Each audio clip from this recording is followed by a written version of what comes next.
Disney Frozen, a big golden book.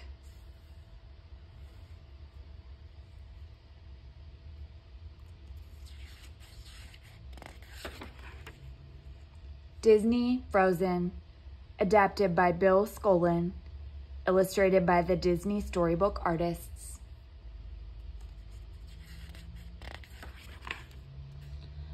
On the edge of a fjord, a deep mountain lake ringed by majestic peaks, the kingdom of Arendelle was a happy place. During the day, shopkeepers, fishermen, and ice sellers kept the city bustling. At night, the northern lights often lit up the sky in beautiful patterns. The rulers of Arendelle, the king and queen, were kind.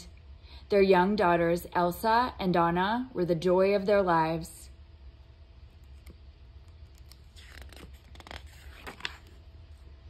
The older daughter, Princess Elsa, had a magical secret. She had the power to create snow and ice.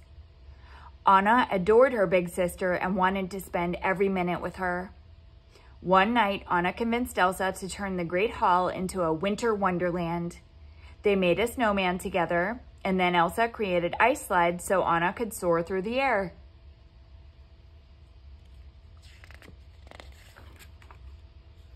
But Elsa accidentally hit Anna with a blast of icy magic. Anna fell to the ground, shivering. A streak of white appeared in her hair. The worried king and queen rushed their daughters to the trolls. They were mysterious healers who knew all about magic. A wise old troll was able to cure Anna by helping her to forget the injury and the magic.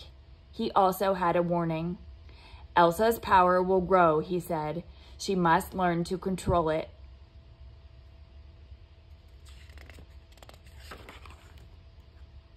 Elsa was afraid that she would hurt her sister again. She spent her time practicing to keep her magic under control. It was difficult, especially when she became upset. As a precaution, the king decided to keep the castle gates closed. Anna couldn't remember Elsa's magic, but she still wanted to play with Elsa. No matter how much Anna pleaded, Elsa refused to open her door.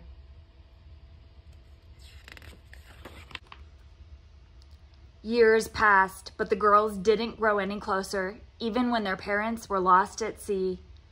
Then one summer day, it was time to crown Elsa as queen. Guests from far away sailed to Arendelle for the coronation. Anna was excited to meet so many new people, especially a handsome young prince named Hans. Meanwhile, Elsa was still struggling to hide her powers. She just hoped she could make it through the day. Suddenly, bells rang. The ceremony was about to begin.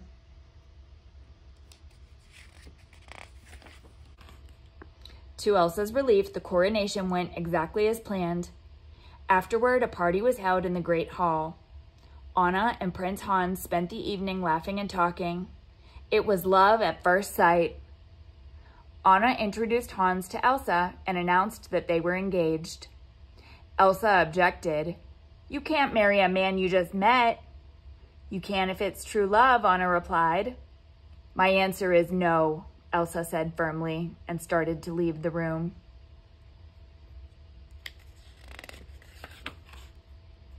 Anna couldn't believe that Elsa was walking away without talking to her. Feeling upset, she grabbed Elsa's hand and accidentally pulled off her glove. "Why do you shut me out?" Anna asked. "Enough!" Elsa cried. Suddenly, an icy blast shot from her uncovered hand and coated the room in ice. Everyone stared in shock.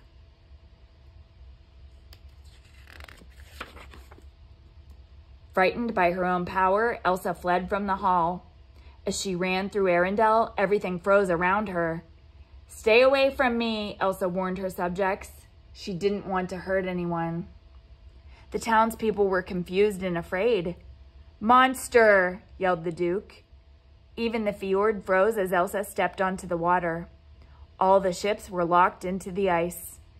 Elsa quickly crossed the fjord and ran up into the mountains. As Elsa climbed higher, she let her powers loose. For the first time, she didn't have to hide them. She used her magic to create a beautiful ice palace at the top of the mountain. It would be Elsa's new home where she could be free and alone. She'd never hurt anyone again. Elsa's midsummer blizzard covered Arendelle with snow and ice. The whole kingdom was panicking, and Anna knew she had to find her sister. Leaving Hans in charge of the kingdom, she rode into the mountains. But her horse got scared and threw her off. Anna was lucky to find a little trading post. Inside the trading post, Anna bought dry clothes. Just then, the door flew open. In came a mountain man covered in snow. His name was Kristoff, and he said that the storm was coming from the North Mountain.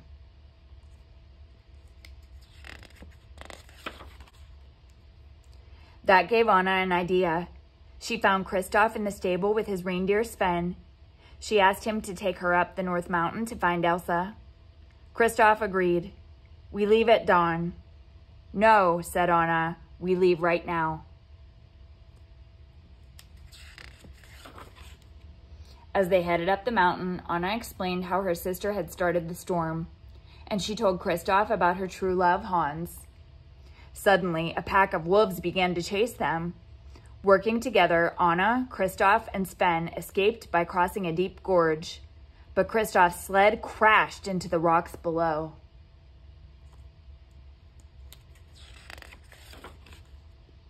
By dawn, they were almost at the top of the mountain.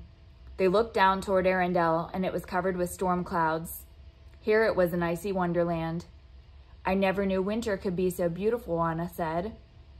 "But it's so white," added a voice. "How about some color?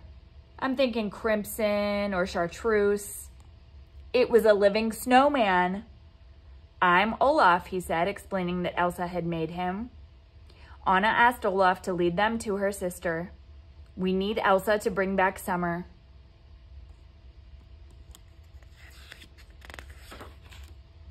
Olaf grinned.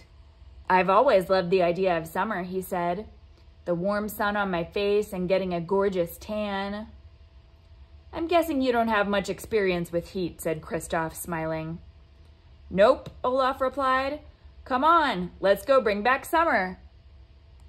Olaf led Anna and Kristoff to Elsa's palace.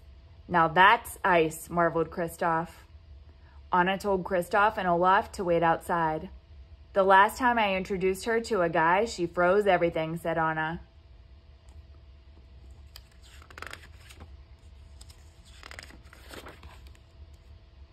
Elsa was surprised to see Anna and was afraid of hurting her with her icy powers.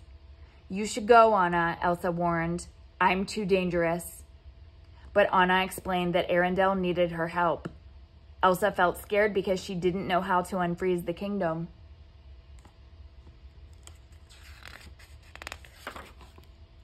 Anna was sure they could figure it out together, but Elsa just grew more upset.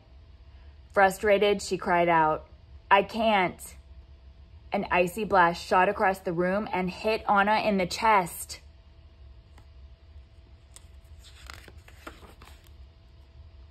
Elsa hadn't meant to hurt Anna, and she worried she might accidentally do it again.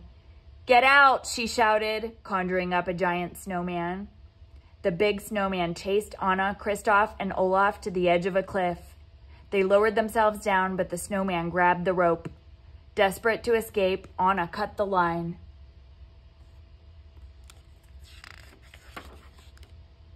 Luckily, a blanket of snow cushioned the fall.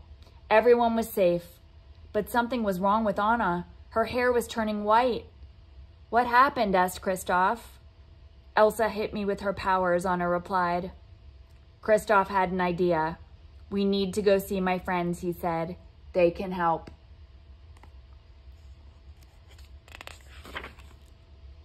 Night fell as they arrived in the realm of the trolls. Seeing Kristoff, their friend, the trolls came out of hiding. An old troll said that Elsa had put ice in Anna's heart, which would make her freeze solid within a day. But there was still hope. An act of true love can thaw a frozen heart, he explained. Olaf and Kristoff decided to take Anna back home. Surely Prince Hans could break the spell with a true love's kiss. Back at the kingdom, Hans had become alarmed when Anna's horse returned without her, so he rallied volunteers to find her. Instead, Hans found the queen. Elsa tried to keep Hans and the others away from her, but during the struggle, she was hit by falling ice and knocked unconscious.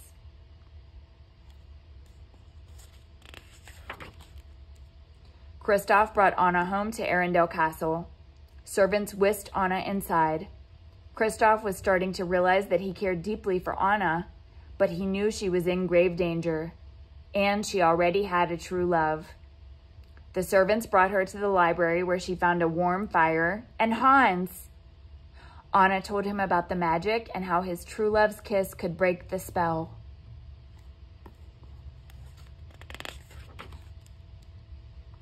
"Oh, Anna," Hans said with a sneer, "if only someone loved you." As he doused the fire, Hans explained that he had only been pretending to love Anna in order to take over Arendelle. All that was left, he said, was to get rid of Elsa. "Summer will return and the kingdom will be mine." "You can't," gasped Anna as the ice slowly spread through her body.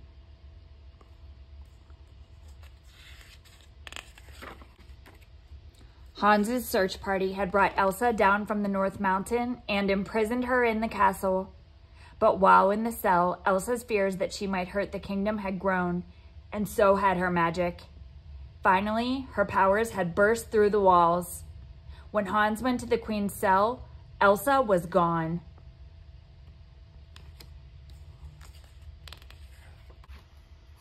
Meanwhile, Olaf had arrived just in time to help Anna escape from the castle.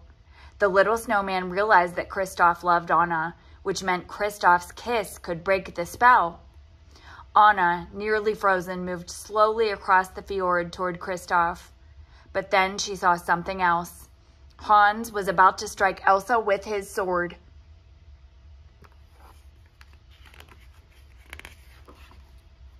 With all her remaining strength, Anna threw herself in front of Elsa. Hans brought his sword down just as Anna turned to solid ice. With a resounding clank, the blade shattered.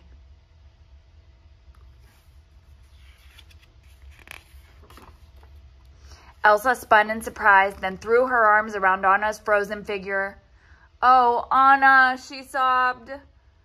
Suddenly, Anna began to thaw. "Elsa," whispered Anna, blinking. "An act of true love can thaw a frozen heart," Olaf said, suddenly realizing what had happened. With her sacrifice, Anna helped her sister see that love was more powerful than fear. As Elsa's fear faded, love filled her heart and the winter snows began to melt.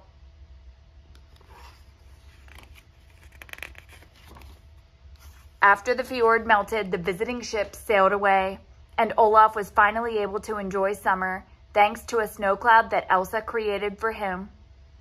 Anna gave Kristoff a new sled, but he wasn't anxious to leave, especially when Anna surprised him with a kiss.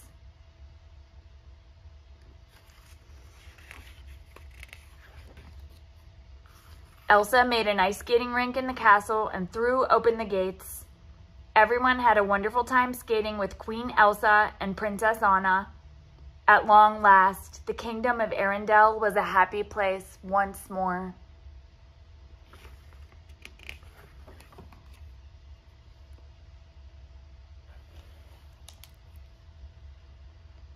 The end.